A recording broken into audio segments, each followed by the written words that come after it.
வணக்கங்க. டிவிகே உடைய V diamond flag V shirt patch பெரும்பாலும் நிறைய சட்டமன்ற உறுப்பினர்கள் சட்டப்பேரவை நான் பார்த்தேன், ரொம்ப ஹாப்பியாக இருந்தேன். ஸோ இந்த மாதிரி ப்ரீமியம் கொண்ட வி ஷர்ட் பேட்ச் இது ஹைப்பர் டைப்பில் பண்ணியிருக்கேன். ஸோ இது வந்து எப்போவுமே மார்க்கெட்டில் யூனிக்னஸாக இருக்கணும் ப்ராடக்ட் அப்படிங்கிறத நான் கான்செப்ட் வச்சு பண்ணிட்டுருக்கேன். ஸோ நிறைய பேர் சப்போர்ட் பண்ணி நிறைய நல்லா இருக்குன்னு வாழ்த்தி வாங்குறாங்க.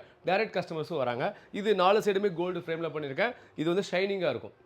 எப்படி இருக்குது பார்த்தீங்களா? ஸோ வெயிலுக்கு ரொம்ப குவாலிட்டியாக ப்ரீமியமாக இருக்கும். உங்களுக்கு வாரண்டியோட தரேன். ஸோ இந்த வி டைமண்ட் ஃப்ளாகாக இருக்கட்டும், உங்கள் காருக்கு ஃபிட் பண்ணுற இந்த வி டைமண்ட் ஃப்ளாகாக இருக்கட்டும், அல்லது வி ஷர்ட் பேட்சாக இருக்கட்டும், எது வேணுமோ சொல்லுங்கள். உங்களுக்கு தரமான முறையில் சிறப்பாக ரெடி பண்ணி கொடுத்துரும். ரெடி ஸ்டாக் வச்சுருக்கோம். டிஸ்பிளே இருக்கிற நம்பருக்கு நீங்கள் ஆர்டர் ப்ளேஸ் பண்ணி வாங்கிக்கோங்க. அதே மாதிரி இந்த பேட்சை பொறுத்த வரைக்கும் நம்ம 3 டாட்ஸில் போட்டு இம்போர்ட் பண்ணி வாங்கியிருக்கேன். குவாலிட்டியாக உங்களுக்காகவே பார்த்து தரமாக செஞ்சுட்ருக்கோம். ரெடி ஸ்டாக் நம்மக்கிட்ட இருக்குது. நம்முடைய ஃபேக்ட்ரி அவுட்லெட் கிருஷ்ணகிரி இருக்குதுங்க. ரொம்ப ப்ரீமியமாக இருக்கும். ஜஸ்ட் உங்களுக்கு ஃபிக்ஸ் பண்ணி காட்டுறேன் பாருங்கள். இங்கே பாருங்கள். ரொம்ப நீங்கள் க்ரௌட்லலாம் போனீங்கன்னா மிஸ்ஸே ஆகாது. ஸோ இந்த மாதிரி ஷர்ட் பேட்ச் வேணும்னா மினிமம் 3 அல்லது 5 நீங்கள் ஆர்டர் ப்ளேஸ் பண்ணி வாங்கிக்கோங்க. அல்லது இந்த மாதிரி வி டைமண்ட் ஃப்ளாக் வேணும்னா 1 நீங்கள் ஆர்டர் ப்ளேஸ் பண்ணிக்கோங்க. காம்போ பேக் கூட நாங்கள் போட்டிருக்கோம். இந்த வந்து ஆகஸ்ட் மாதம் கூட பார்த்தீங்கன்னாக்கா ஆஃபர் போட்டிருக்கோம். அதுவும் இப்போ போயிட்டுருக்கு on the way. So thank you every one. நன்றி, வணக்கம், வாழ்க வளமுடன்.